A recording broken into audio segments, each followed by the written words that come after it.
Bharatiya Janata party के इशारे पे कार्रवाई हो रही है।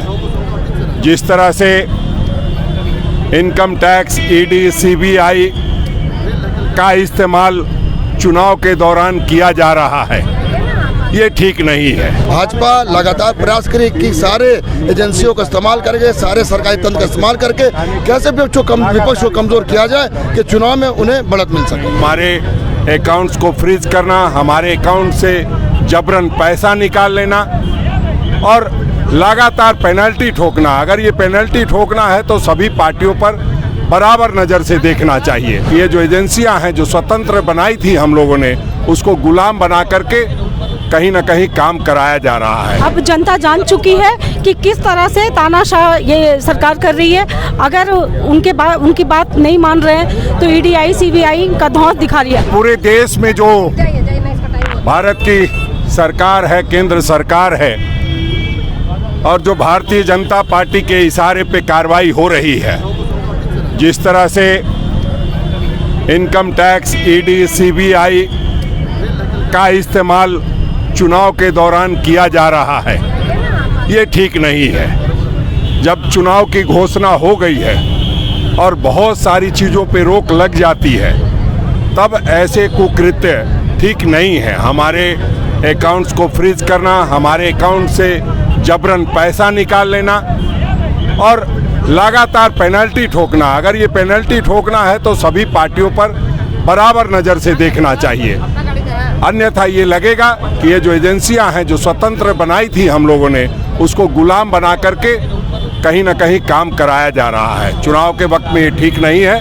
लोकतंत्र जिंदा रहना चाहिए, इसलिए आज हम सड़क पर हैं और ये मांग करते हैं जो तमाम जो हमारे राष्ट्रीय नेतृत्व के लोग हैं, जो महामहिम राष्ट्रपति हैं, कि वो देखें ये क्या हो रहा है। उनके साथ भी हो रहा है और हमारे साथ भी हो रहा है, ये ठीक नहीं है। बीजेपी कह रही है कि भ्रष्टाचारियों पर कार्रवाई करना तानाशाही है क्या? नहीं, भारतीय जनता पार्टी क्या कहेगी? भारतीय जनता पार्टी के पास एक लंबी फहरिस्त है भ्रष्टाचारियों की, और तमाम जो भ्रष्टाचारी जिन पर 70,000 करोड़ के घोटाले की बात करते थे, जो ये कहते थे कि सास को दे दिया, साली को दे दिया, वैसे लोग आज भारतीय जनता पार्टी में जाकर के सांसद बनने का काम कर रहे हैं। वो भी राज्यसभा सांसद जैसे पद से नवाजा जा रहा है। तमाम जो परिवारवाद का आरोप लगाते थे, भ्रष्टाचार का आरोप लगाते थे, तमाम भ्रष्टाचारियों को शामिल करके कहीं ना कहीं अब भारतीय जनता पार्टी भ्रष्टाचारी जनता पार्टी हो गई है। सीट बंटवारे और उम्मीदवारों के नाम घोषणा में देर हो रही है, क्या बड़ी वजह? कोई देरी नहीं हो रही है। चौथे चरण से चुनाव है हमारे यहाँ, और जब चुनाव की अधिसूचना जारी होती है और उसके बाद जो प्रोटोकॉल होता है, अभी जो नॉमिनेशन भरने की तारीख है उसमें बहुत लंबा समय है। किसी को परेशान होने की ज़रूरत नहीं है। टिकट दो, टिकट लो, ये काम कांग्रेस में नहीं होगा।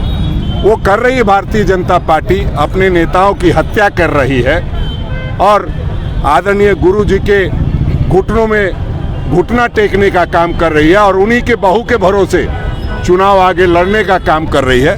तो भारतीय जनता पार्टी जल्दबाजी में काम करती है। इन्हें पता है कि जिस तरीके से लगातार ये हरकतें कर रहे हैं, इनकी जो भाजपा की जो दलित विरोधी, आदिवासी विरोधी, विकास विरोधी जो नीतियां रही, आज पूरे देश में इनकी कलई खुल गई है। अभी सबसे जो सामने मामला आपके सामने आया था कि 18,000 करोड़ का जो इलेक्टोरल बॉन्ड का मामला, इसमें कहीं ना कहीं भाजपा एक्सपोज हो गई है। किसी भी माध्यम से विपक्षी को मारना चाहती है। कांग्रेस के जो अपने अकाउंट खाता को लगातार फ्रीज किया जा रहा है। चुनाव के समय अगर आप किसी पार्टी से सारा पैसा छीन ले तो चुनाव लड़ने पर क्षम हो जाती है। यह भाजपा लगातार प्रयास करे कि सारे एजेंसियों का इस्तेमाल करके, सारे सरकारी तंत्र का इस्तेमाल करके कैसे विपक्ष को कमजोर किया जाए कि चुनाव में उन्हें बढ़त मिल सके। आपने कहा कि जिस तरीके से अकाउंट को फ्रीज कर लिया गया है, लेकिन उनका बीजेपी का कहना है कि आप लोग बस घूम कर रहे हैं। 3-4 अकाउंट फ्रीज किया गया था, आपके अकाउंट खुले हैं, आपकी जमीन खिसक गई है, इसीलिए आप लोग इतना बड़ा आरोप लगा रहे हैं कि हमारा अकाउंट फ्रीज हो गया है। देखिए, भाजपा लगातार झूठ के पुलंदों के माध्यम से लोगों को भड़काने का काम करता है, लेकिन अभी कुछ दिनों से क्या हुआ है कि सारी चीज़ें खुलकर सामने आ जा रही है। इलेक्टोरल बॉन्ड का ही मामला आप देखें ना,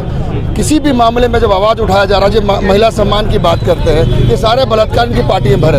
आप ब्रिजकिशोर की बात करें, सिंगर की बात करें, इस तरह के सारे लोग इनकी पार्टी में भरे और भाजपा से झूठ का पुलिंदा है। और इस देश की जनता जान चुकी है, ये विकास का नाम लेके विनाश देश में फैला रहे हैं और इसका जवाब इस चुनाव में इनको मिलने वाला है, जिसके कारण ही इस तरह की हरकतें कर रहे हैं। इसके खिलाफ आप लोग तानाशाही का नारा लगा रहे हैं, तो क्या फर्क पड़ेगा? क्या है फर्क तो जरूर पड़ेगा, क्योंकि अब जनता जान चुकी है कि किस तरह से तानाशाह ये सरकार कर रही है।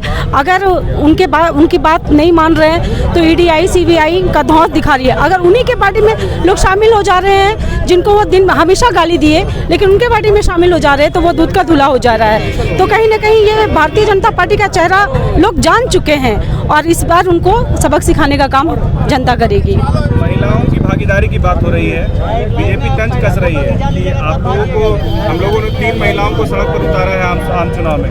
कांग्रेस की तरफ से या फिर इंडिया गठबंधन की तरफ से महिलाओं को तरजीह नहीं दी जा रही है। देखिए, ये तो आला कमाल का डिसीजन होगा, लेकिन कांग्रेस ऐसी पार्टी है कि वो महिलाओं के लिए हमेशा खड़ी रही है, महिलाओं के सम्मान में। आज भी आप देखिएगा कि विधानसभा में कई महिलाएं विधायक हमारी हैं आज।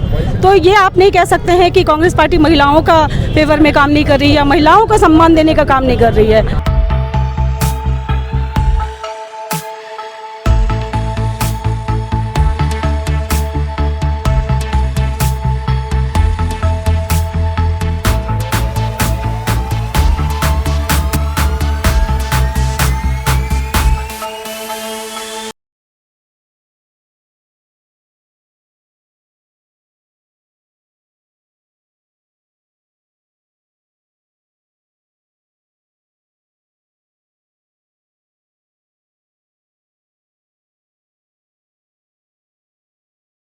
thefollowup.in.